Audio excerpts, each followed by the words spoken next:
anything that involves the use of technology in any project that you're doing? No? Yes? Maybe?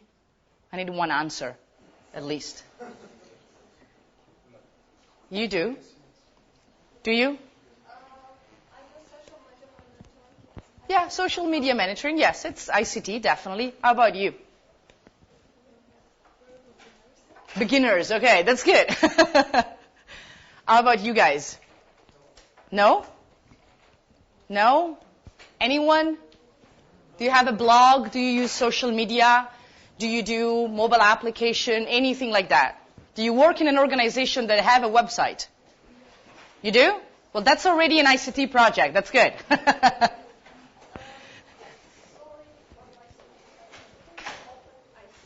Oh, ICT is information and communication technologies.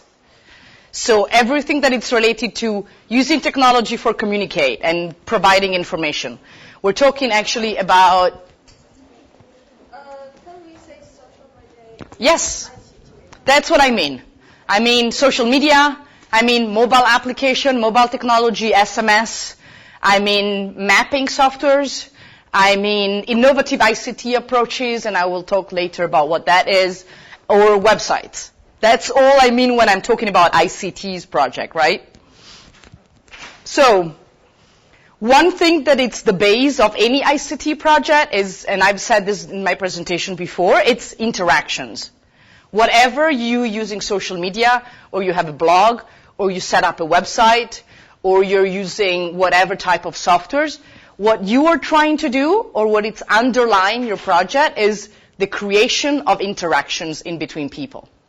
So when you are monitoring what you're doing and what you want to evaluate, you don't just evaluate the numbers, meaning how many people, how many friends I have on Facebook. That's great that you have a lot of friends.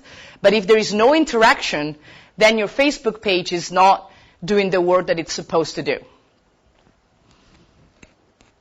So one of the other things that it's very important for whatever project you're doing using technology is what we call human-centered design.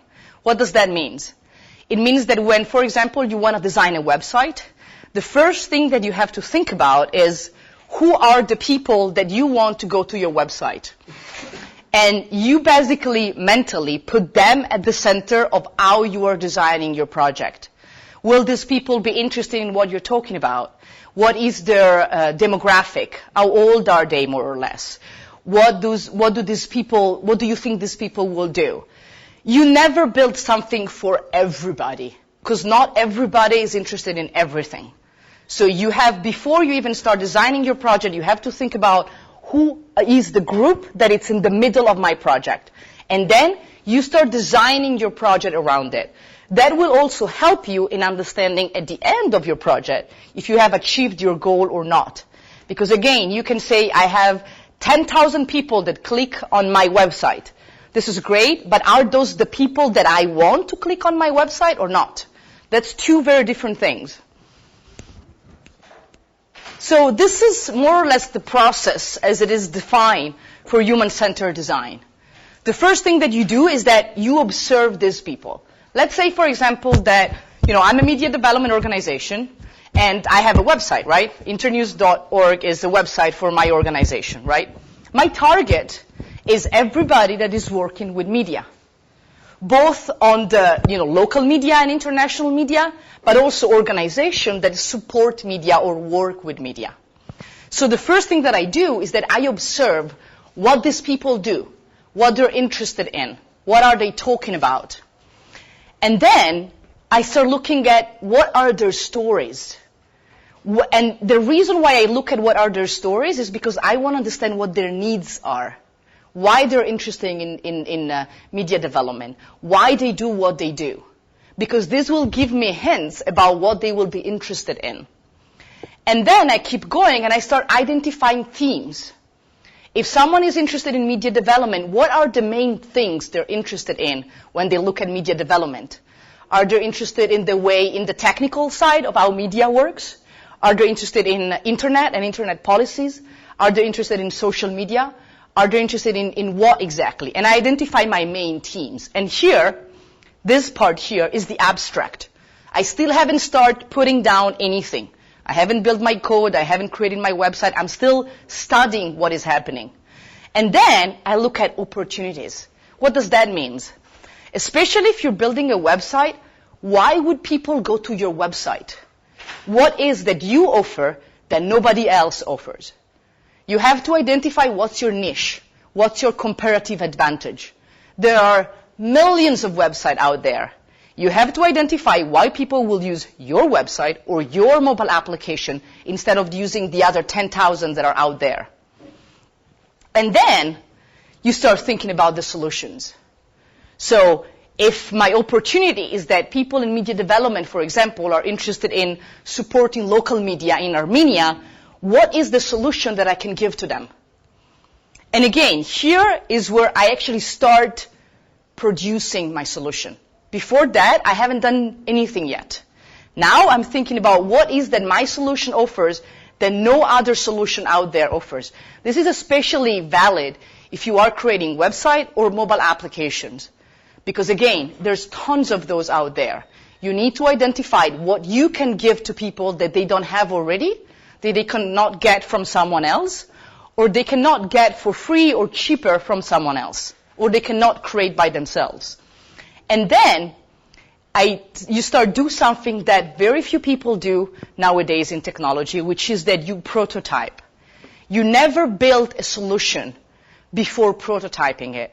And prototyping, it doesn't just mean that I create something that more or less works that way.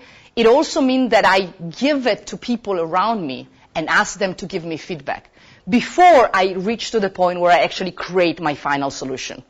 If I create my final solution and then ask people what they think about it, all this time here, it's wasted. And all this money, it's wasted. At the end, I have my implementation plan. And we will talk later about the stages of an implementation plan for a technology project.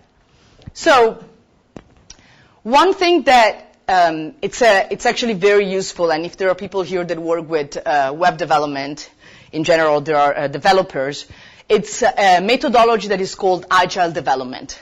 Agile development is a methodology for creating software. And what agile development basically said is that instead of you are a client, you come to me and you said, I want this website to do this. And I am the web developer. I design the website and give it to you. It doesn't work like that. Websites do not work like that. And the reason why they don't, it's again, because you are talking about creating and looking at interactions. And interactions keep changing. It's not something fixed. It's not a product. It's not I buy a car and I keep it for 15 years.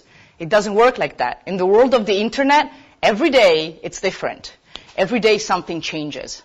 So if you want to create a product like a mobile application, a website, a specific new social media or anything like that, you have to be able to identify your strategy, and then you start reiterating your process. You put out your application, you look at how it works for 6 months, then you take it back again, you rework it out and put it out again. The same thing when you're building a website. You build the structure, you put it out, you see how it works, you learn from it, and then you start adding new features or taking off new features. Again, it's being able to observe our relationship change over time and adjust over time to it. So how do you evaluate? You've created your website or your mobile application, you put it out there, and people start using it. Now, there are different components to that, and we're going to look at it. And this is not only valid for specific things like mobile application and website and social media. It's also true for everything that it's innovative, introducing new ways to do things. You can evaluate innovation in this using this matrix. So the first thing is the relative advantage. So basically, do I really need to use your mobile application to achieve what I want, or it would be easier to do it by myself? That's kind of like a very simple thing. A lot of people right now think that technology solves a lot of problems, and sometimes they create technologies that are a little bit useless because people can just do the same thing in a completely different way or easier way to do it. We always need to think about what is the comparative advantage. Why, if I can do this in 10 different ways, I will choose your way to do it. The other thing is the complexity or simplicity of doing something. Now, if I create something that it's very complex for people to use, that it's very difficult, people have a busy life. They're not going to take the time to learn a completely different structure and methodology just to use your tool. Your tool can be new, can do something different, but the way it allows people to do it needs to be very, very simple. Big button, click on that and get what you want. That's what people are looking for. Don't go overcomplicated. Don't create crazy structure of things where you have a million links to your website and people do not even know where to click to find the single thing that they need. The other one is compatibility, right? New processes, new activities. If people, for example, let's say that, I don't know, you build an application, for example, to report. We were talking before about, feedback mechanism. You build an application where people can report to you potholes. Great.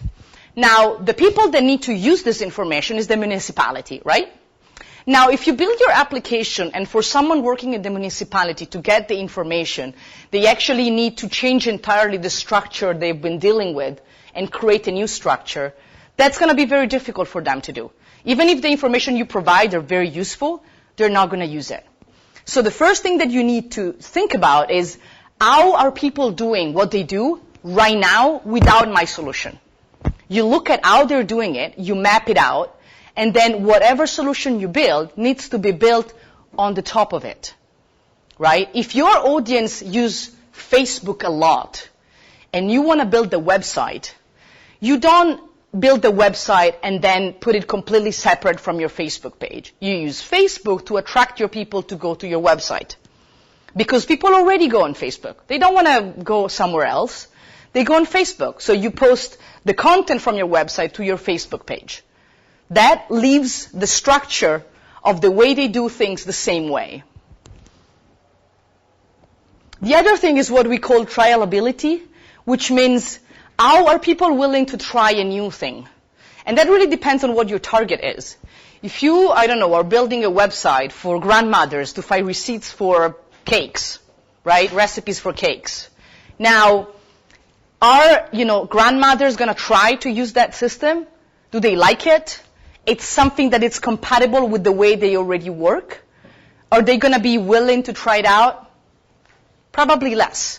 If you're building something that is completely new, but for example, it's for teenagers, they're probably going to try it out. They like trying out a lot of things. So you need to think about what is the ability for the people that are your users to actually try something completely new, especially if you're trying to propose something that is very innovative and very different. I'll give you an example. I was actually reading an article this morning. Do any one of you knows what Snapchat is? We were talking about it yesterday. Do you know what Snapchat is? Okay, Snapchat is this new social media that is kind of like, it's having a boom in the US. So it's, you download it, it's a mobile application. You take a picture of something and you send it to your friends. Your friends receive it on their phone. They touch the screen with their finger.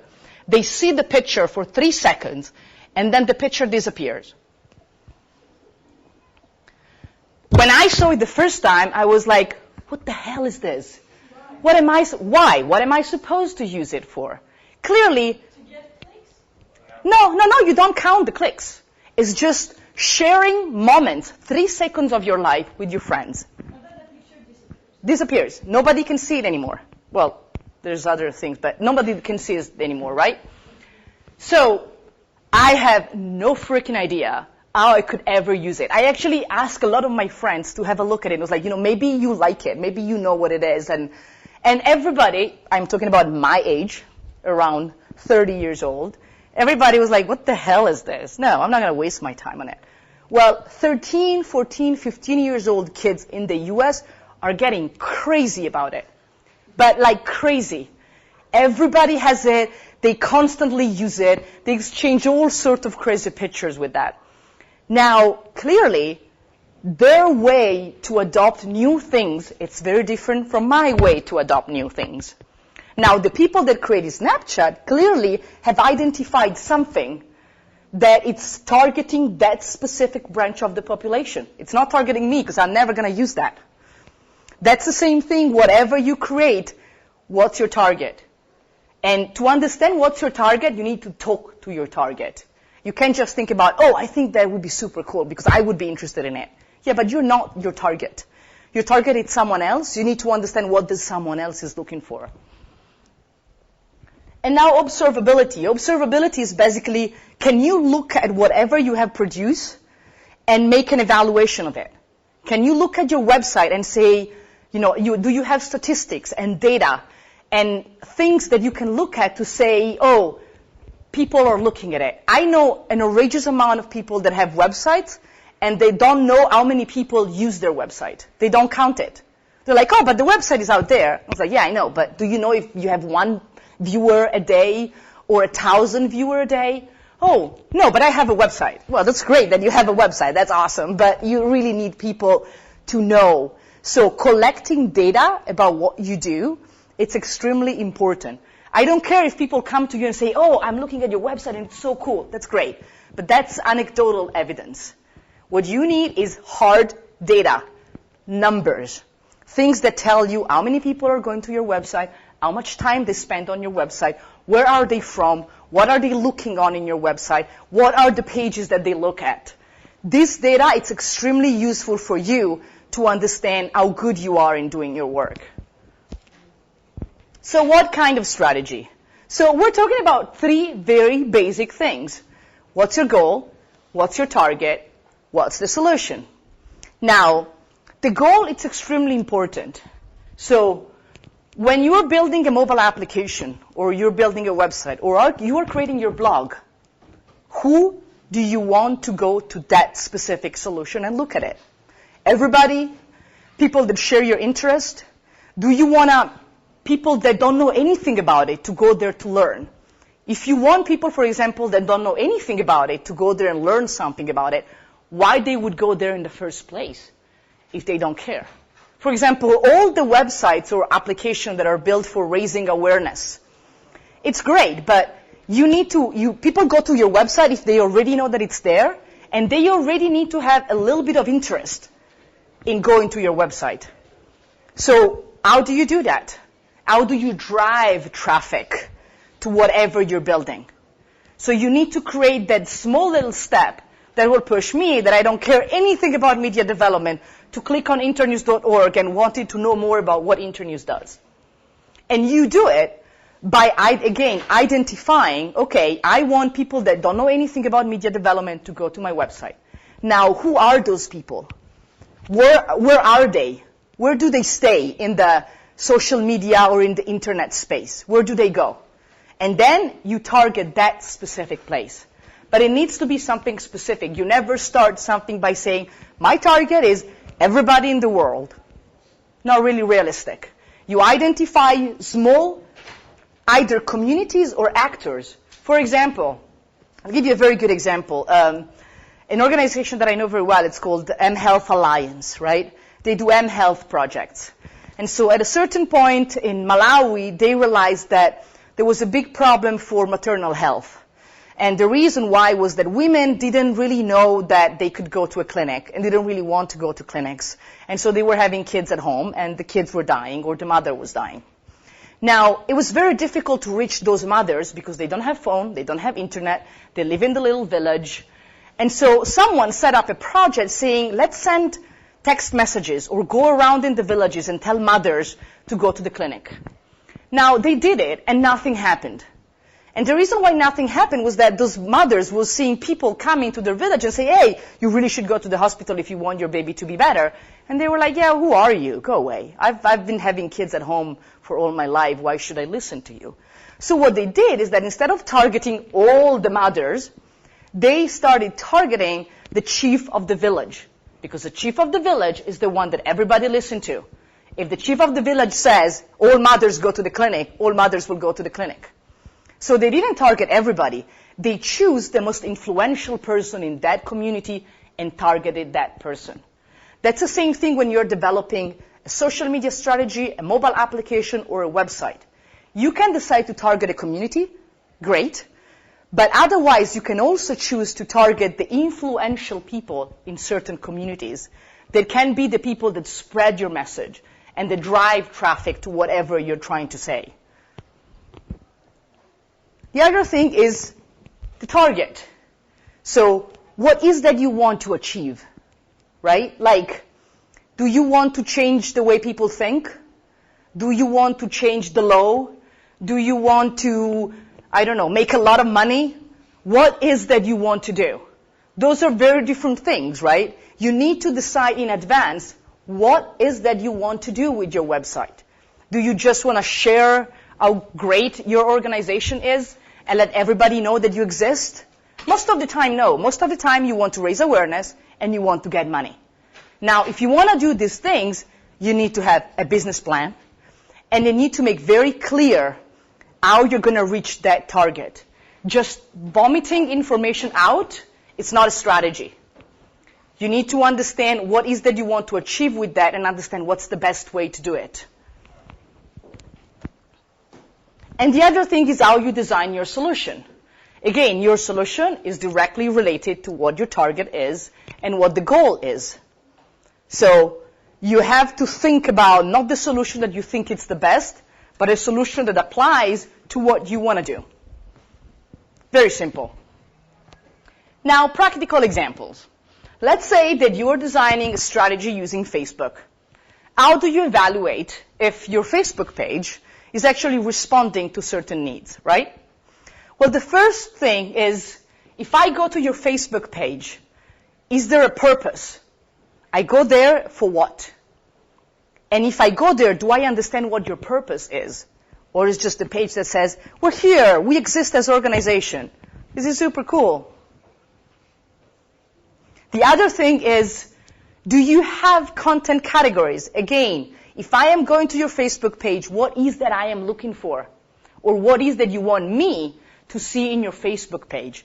Because if it's just crazy amount of information that you've pulled out from your website and dump on Facebook, it's not going to work.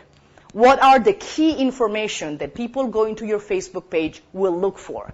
It's events, it's videos, it's pictures, it's discussion. The other thing is learn how to use Facebook Insight. I think that everybody knows how to use it. If you build a Facebook page, there is a section that it's called Facebook Insight that tells you how many people are going to your Facebook page, how many people share the content on your Facebook page, how many people are spreading or giving to other people the link to your Facebook page. And that's very useful to understand how people are actually using it. The other thing is that if your purpose is to change behaviors or idea, you have to have measurable targets. A lot of people set up a Facebook, they have a company, they have a website, and they set up a Facebook page. And they say, great, I have a Facebook page, so all young people will go to my Facebook page and see what I do. Awesome, this is great. You are creating a tool targeting a specific community. How do you measure the impact that you are having? If people go to your Facebook page, do they change their mind? Do they do things in a different way? Do they go to your website and give you money? You need, before you even put out a Facebook page, to decide by yourself, I want to have at least 20 people that go from my Facebook page to my website. I want to have at least 50 people a week that share my insight or my information from my Facebook page to their wall. Numbers are not the most important thing, but they're very valuable to give you an idea on how much impact you're having. And then you have Twitter. Twitter, of course, you count how many times you tweet, how many times people retweet what you do, because it means that they at least look at your content. You look at how many interactions you have. We talk again about a relationship. If you use Twitter as a newspaper, it doesn't work. You need to interact with people. They talk to you, you reply to them, you comment to what they post, they comment on what you post. If your Twitter handle doesn't have any interaction, then you don't need it. Just close it and do something else. You have to look at your overall influence. There's a lot of softwares online that you can use, like Cloud and a lot of other things that you can use to monitor how much influence you're having according to how many people follow you, how many people retweet you, how many people interact with you. And the other thing is the quality of your audience. There are a lot of systems right now that you go on Twitter and there are companies that contact you and say, hey, if you give me $200, I'll give you 10,000 followers by tomorrow. Now, On one side, great, I have 10,000 followers by tomorrow. On the other side, who are those followers? Again, this is a communication system. So I don't care how many people follow me. But if Barack Obama follow me as opposed to my mother, there is a difference, right? I may care less, but still there is a difference. So you want to look at who are the people that follow you. It's just your friends and your family, or it's random people that like the crazy pictures that you put there, or it's actually people that you want to influence, people that work in your sphere, people that you want to have a conversation with. Websites, it's a different story. It's always very hard and very difficult to evaluate the impact of a website. The first thing, though, that you have to do is, and we're going to do it because I'm going to show you a website, I'm going to ask you to evaluate it with me. So the first thing is that if I open a website and I look at it, the first thing that I need to do is to understand what is this website about, what is this website for. And that's like absolutely the main thing that you need to do. I just need to open the home page and understand what that is. I don't need to read. I don't need to look at anything. I need to open it, look at it, just skim through it, and being able to say, oh, yeah, I know what the purpose of this website is. The other thing is, again, is there any good reason why you need a website? Is there any good reason why people will spend their time and internet to actually go to your website? If they can find the same information somewhere else, or if there's nothing useful there for them, then you don't need a website. Also, does your website enable people to do something? Can I search for specific content that I like? Can I find something that is useful to me? If your website is just a page that says, I do this and I'm awesome, it's great, but what should I do with it? Is there anything that tells me, oh, you can donate me money, or you can talk to me about interesting projects, or whatever other thing? People want to be engaged. If there's no engagement, they get bored after the homepage and leave. Again, who is the target of your website? If you want to target young people, you probably want to integrate it with social media. You want to have different type of multimedia components. You want to have website. You want to have images. You want to have a little bit of more flashy thing. If you're targeting academics, you normally want to have a very clean homepage, pretty wide with a bunch of papers, not too much text, not too much crazy stuff in it. You have to understand, and that's like user interfaces study. You look at what is the best user interface for the target that you have. People like very different things. And the other one is, of course, looking at numbers. As I was saying before, you want to know how much time people spend on their website. And I'll give you an example. One of the websites that I'm managing, it has 15,000 visitors every week. Pretty good number. But then when I look at the data, users are spending 35 seconds on my website. What it means that something attracts them there, which is good. It means that my marketing campaign is being really good. But then when they go there, it's either boring or they don't find what they need. And so they leave. So if I want to advertise myself, I can say, oh, I have 15,000 visitors on my website. But the real number is the 35 seconds that they spent. There is something that I'm doing wrong. Again, looking at how much time people spend on a website, where do they go, how much time they spend on different pages, it's a very good indicator of what exactly people are doing when they go there. And there's tons of softwares that you can use to do that. Google Analytics is one of those. It's very simple. It gives you reports every week, and you can monitor what is happening. So this is what I call the grandma rule. Whatever you do, a mobile application or a website, or you're using social media or whatever, take it, show it to your grandma, and ask her, what do you think? What do you think this is for? Can you find what you need? Does it make sense for you? If your grandma is able to tell you that she understands what that is for and what do you want to do, everybody else will. So always do it. If you don't have a grandma, borrow a grandma from someone else. But just do it. Because that's the main important thing. I do it with my mother and discovered that 90% of the stuff that I do, she doesn't understand it. But it's a very good way to improve things, because sometimes we look at something that we do and we really like it and we put a lot of effort into it, and we don't understand that other people may see it in a completely different way. So, maybe your grandma is not an expert in whatever you do, but she can tell you, like, oh, yes, I understand what that means and what do you want to do with that. Or she can tell you, no freaking idea what this is. Make sense? Do you have questions? No? Maybe? Yes? I'm hoping that internet is going to work because I want to ask you to help me evaluating a website. And we see how good we are. Really, no question, no comments, nothing. You guys are really sleepy, or I was really boring. Sorry? I have one question. Yeah. What websites are you working on that has 15,000 I'm not going to tell you. I'm still working on it. I'll tell you when I have 15,000 and people spend 10 minutes on it. But what's a good indicator, time indicator? Well, it depends on how much text you have, but I would say that in between 3 and 6 minutes, it's a good time. And you can look at it yourself, right?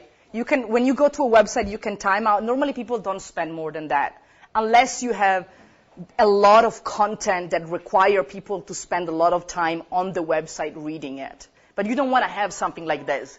You want people to go and in the first 30 seconds find what they want, go through it if they need it, download it or take it, and then move on. I would say that in between 3 and 6 minutes is probably the best one. Have you ever advertised your site for money? Even though you know you're not going to get targeted people, but in order just to have that boost of traffic. Yeah, it's a good I do it more with Facebook, because with Facebook you can create targeted adverts. So with Facebook you can say, I want everybody in between 25 and 35 that is in Yerevan that have at least look for something related to technology to have my Barcamp advertisement. So that is actually very useful, and you can use then Facebook to drive people to your website, or you can do it through your website itself.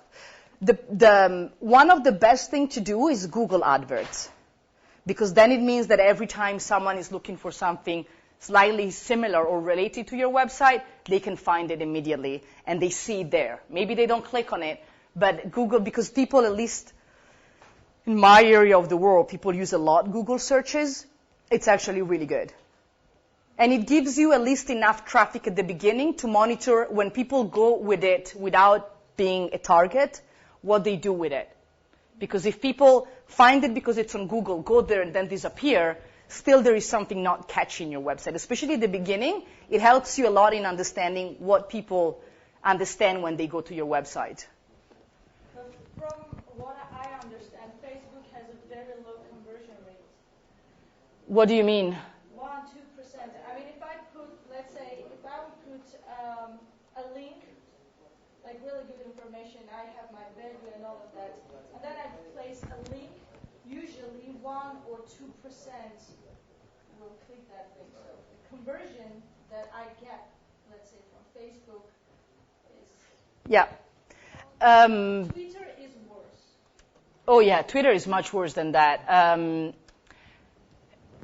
Again, it really depends on how you want to use it, right? So, and that's one of the reasons why I normally, the thing is in the message, right? When you post a Facebook message or a Twitter link, right? The space that you use to write what that link is about, makes a difference. It needs to be short, and it needs to be catchy. I need to read it and think, oh, I really want to know more about it.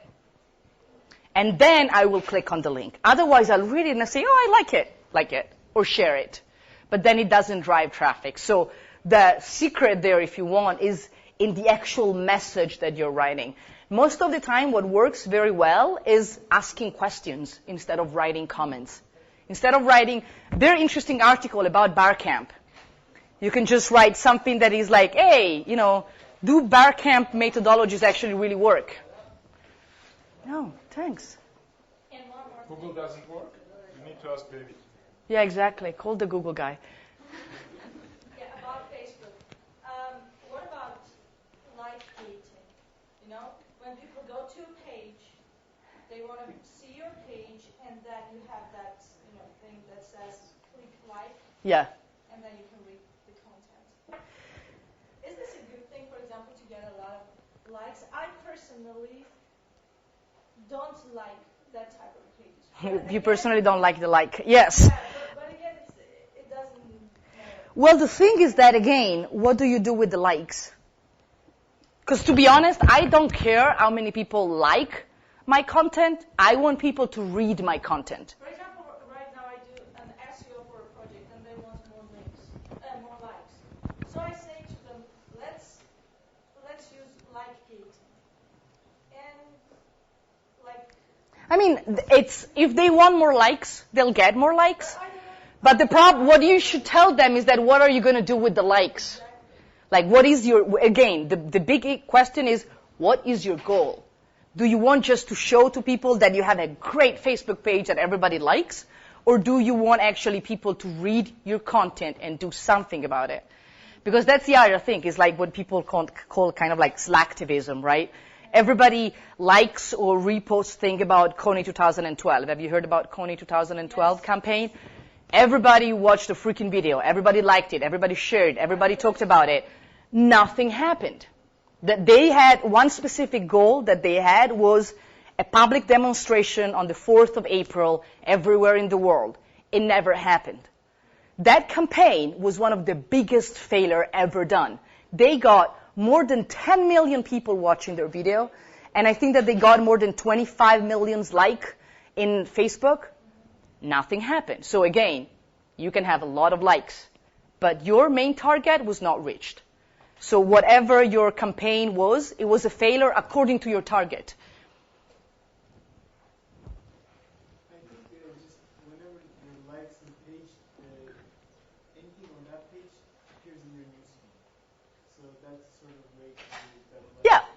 Well, you need to make a correlation, right? You can say, okay, let's do a like gating system, and then let's see if the like gating system drives people to my Facebook and push them to share the content or comment on my content.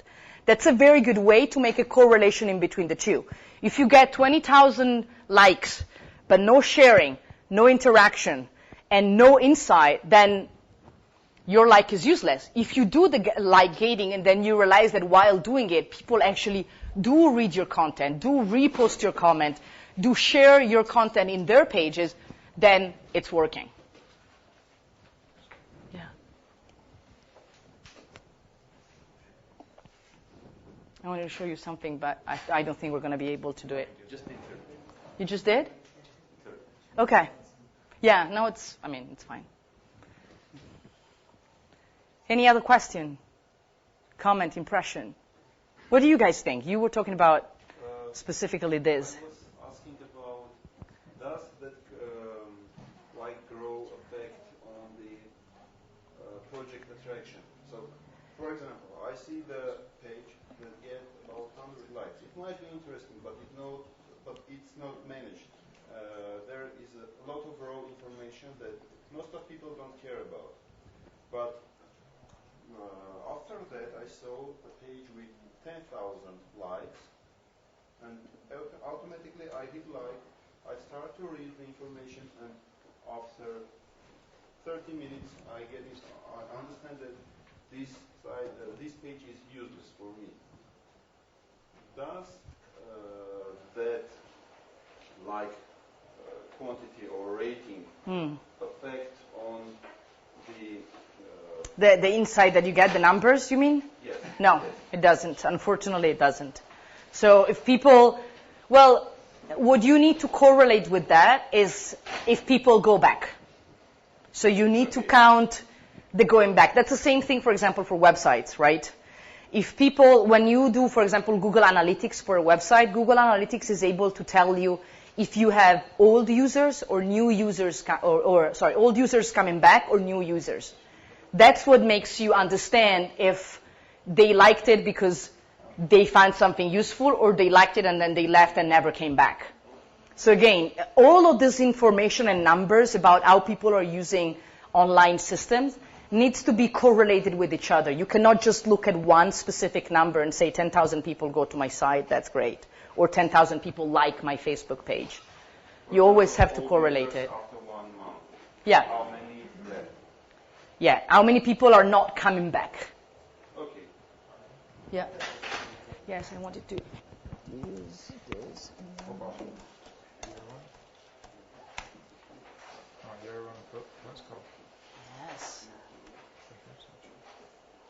I'm going to ask them to evaluate it. Let's see if it's working. Okay. Great. So here we have a website. And we're going to try to do a quick evaluation of it, okay? Okay, first thing that we said is that you have to look at it and tell me what it is about, what's the goal of this website. Articles. Okay, news creation, news articles. Something else? Something like NGO. Okay, NGO or news article. Something about Yerevan. Something else? I would say aggregator, news aggregator. News aggregator. Something else? I need it quick. You don't need to think about it too much. We can skim through it. Nice color. Nice color. Something else? Too complicated. Okay, too much stuff? Yes. Okay. So, now if you arrive here, where would you go? First place, where would you click on? About us. Projects. Okay, but about us, it's not clickable. So where do I click? Sorry, mission? Mission is good? Projects maybe. Projects. Okay, let's do projects. We want to know what they do, right? We still don't know what they do, so it's going to take some time. Oh, projects. Okay. Projects page. No boring. Boring. Okay, boring. No photos. It's not I think that's targeted to partners, to people that researching something, not for everyone. So, okay, so the target, it's a specific target of people that already know what this is all about. I think it's not user-friendly and it's not search engine-friendly. Okay, no user-friendly, not search-friendly. Something else. Do we want to read something? Let me read just one. Press Club TV show circle. Yerevan Press Club project implemented in the frames of promoting freedom, professionalism, and pluralism of the media in the South Caucasus and Moldova. Program co-funded by the European Union and the Council of Europe. Now, what is this? Length of content. Length of content. Do we know what that is? No. They implemented something. They're implementing something. That's good. It's an international thing, okay. Do we know something more about what Yerevan Press Club does? No. Okay. We still don't know if it's an NGO, if it's a press agency or not.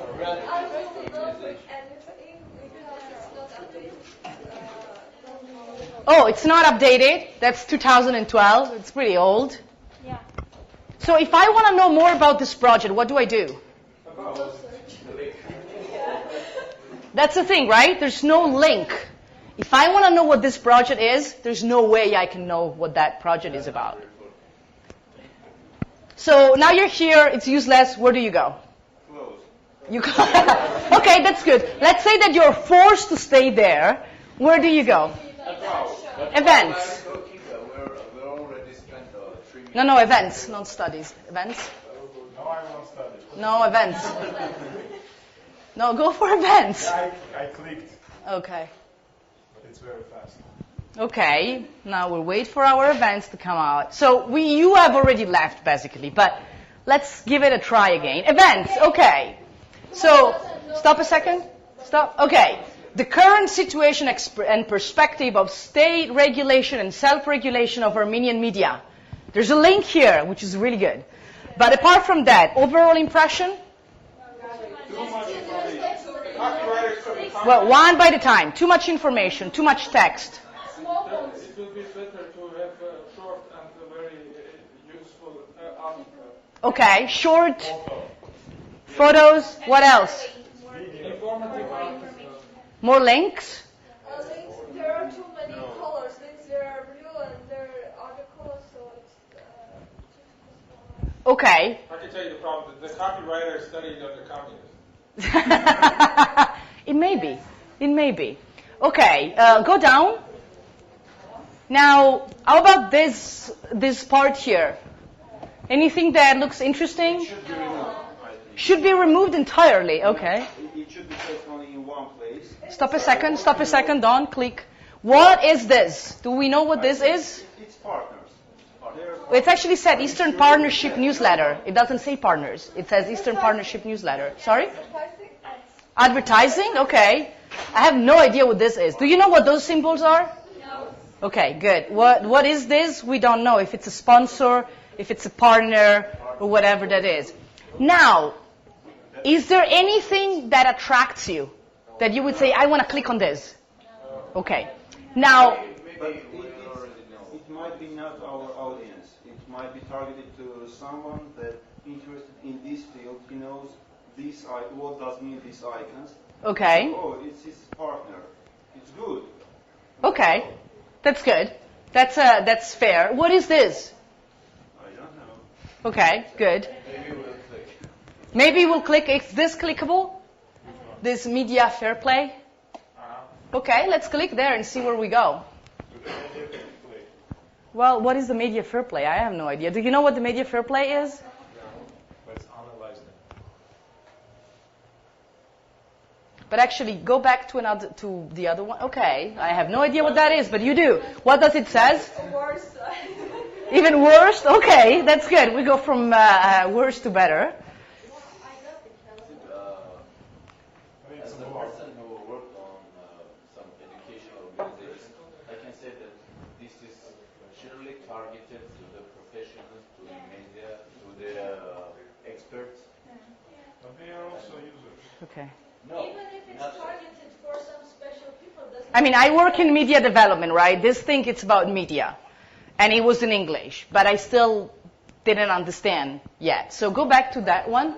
But if you have a task to see what this organization do, you are searching information, but not the picture. They will be less numbers. Okay, so maybe someone is just interested in this, in this type of content. They don't care about images and so on. It's not YouTube or Facebook. Okay, but then I have a question for you. What is your interest? For example, I'm doing some research or want to know what projects that I No, can no. My question is, personally speaking, what is your interest? What are you interested in? for this. No, for you. For example, I don't know, maybe. Well, there's something that you really like. For example, related to internet, what information I'm searching or Yeah, whatever you like cars? no. Okay, what do you like? For example, some forums or some blogs that related to IT sphere. Okay, perfect. So if this is a website about IT, do you find it appealing to look at? No. Okay, that's my question. So the other thing is did any of you thought about clicking on this? No. Why not? not readable. It's not in the center. It's separated. It has different color. Okay, can you go down a bit? Its color is not good for me. Okay, stop here. So does this thing attract you at all? Yes, because Does it button? When you read it, right? no, YouTube bike. What is it? Something like moving pictures. This? Attractive. Moving pictures. Okay, so this is attractive because it's a play thing, right? We all recognize that symbol. But you didn't see it at the beginning because nobody of you told me click on that one, right? But now that you see it, you may know that here there is a video. The one below. This one? So we don't argue. Okay. But can you click on this? Sorry, I can do it.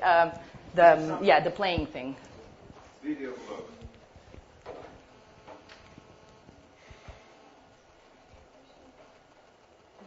Okay.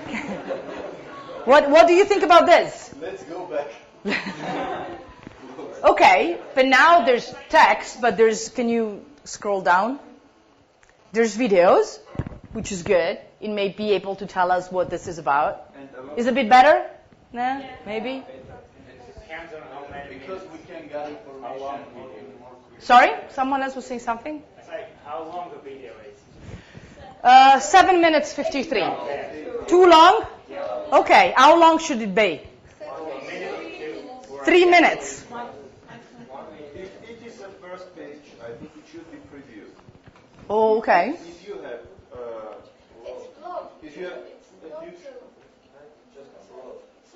yes, I understand. But if you have a very big first page, the user will not scroll to the end. He will get tired after reading the first 3 blocks. Yeah? As far as I know, for example, in the United States, there were some companies or services that would pay people to evaluate their web pages. So the people would register. I don't know how it works actually. Yeah. So they would register for 3 or 5 minutes, and that would record on their screen. Yeah. And the people would say what, like, their first impression of the web page, and would get money from it. Oh, you want to be paid? No. That's what you're asking me because I really don't have money for you. No, this is We don't have that type of things in Armenia, so basically maybe that's why we see a lot of like that. Oh, so you think that this is maybe the reason why they have this. Okay. So, but the other thing that you could possibly do to avoid problems like this is, again, first of all, we still haven't understand what the target is. So the fact that we don't, maybe it is really a website only for people that work, with the Yerevan Press Club and that only do things related to them. But still, if I end up in the website, I don't understand this from the beginning. There's nothing that says, this website is for you if you are a journalist or whatever, right? It's not understandable. The other thing is that you don't necessarily need to pay a company, but what you can do is, again, grandma rule. You take your website, you go home, you show it to a bunch of friends, and you ask them, what do you think about it? Right? I've done this with you, right? Yeah. Any other site? No, we're still working on this one. So, now what I want you to do is that you need to be able to find what is this website about? Who is the Yerevan Press Club? What they do? And what is this website about? Where do you go? Mission. Okay. You go on mission? Done. Mission. Yerevan Press Club was founded in July 1995. It's the first professional association of journalists in Armenia, established during post-communism period.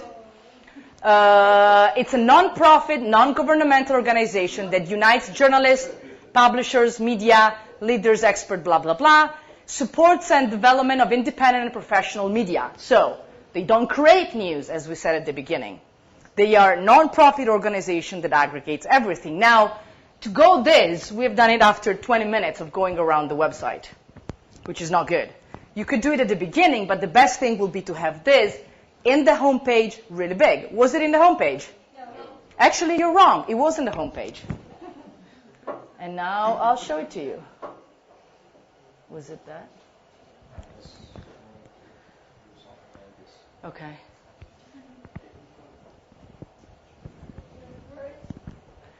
Go a little bit down. Now, it's in the homepage, that's a good point, but nobody saw it. And nobody saw it because it's written exactly the same way that everybody else.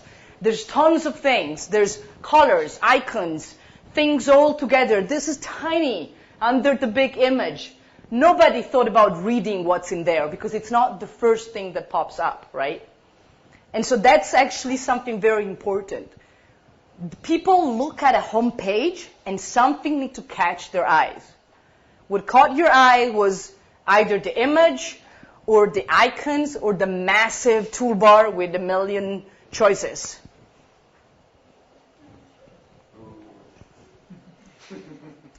Now, let's say that you are a professional. You're a journalist, right? So this is an NGO for you. You're a journalist. You go here. What do you think you go here for?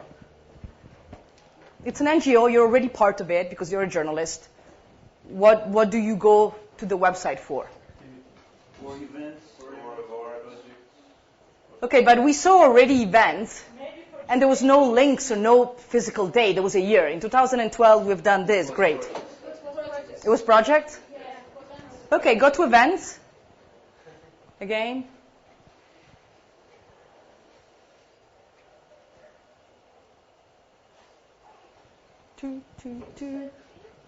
Okay, so we want to know but this is like 2012. I'm a journalist, I'm looking for events. There's no event for 2013. So what else do I do? Are we over, actually? No. Sorry? They're just wasting money. That's a good thing. I will make sure to. But let's go back to see the. Sorry.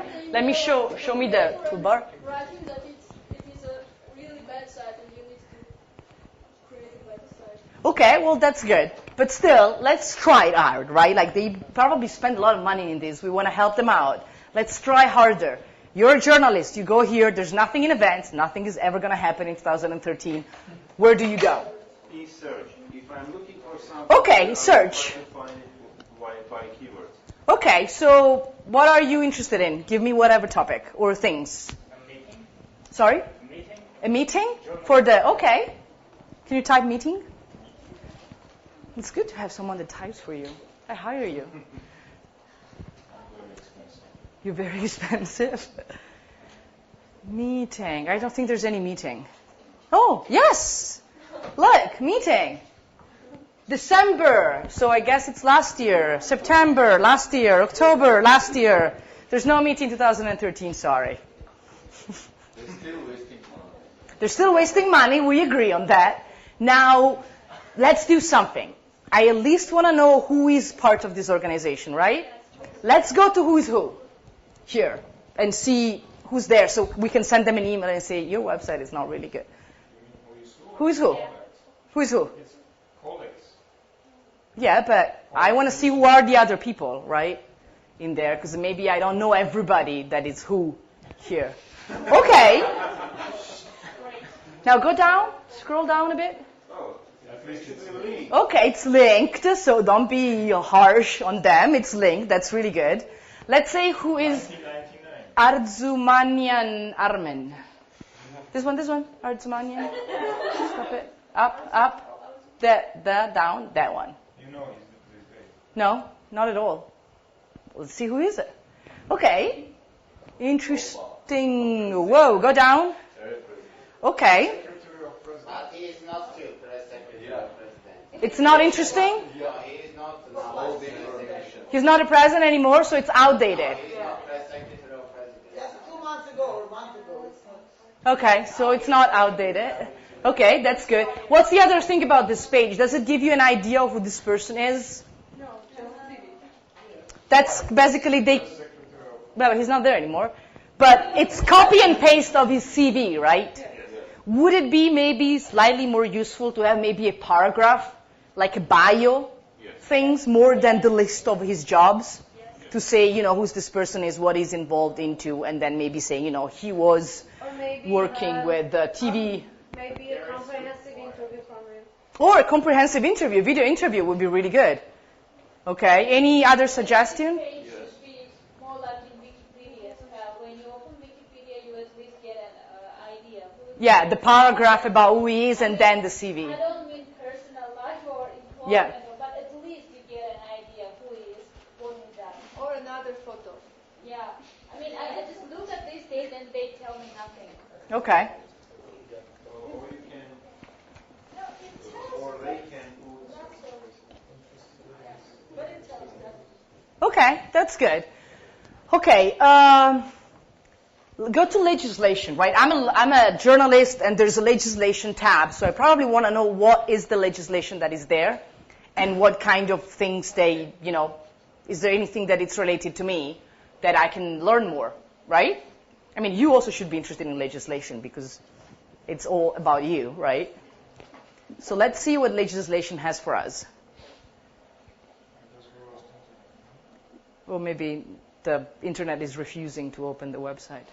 Oh, okay, legislation. There's a long list of laws. It's clickable? No. Okay. Does it give us any information about what this is?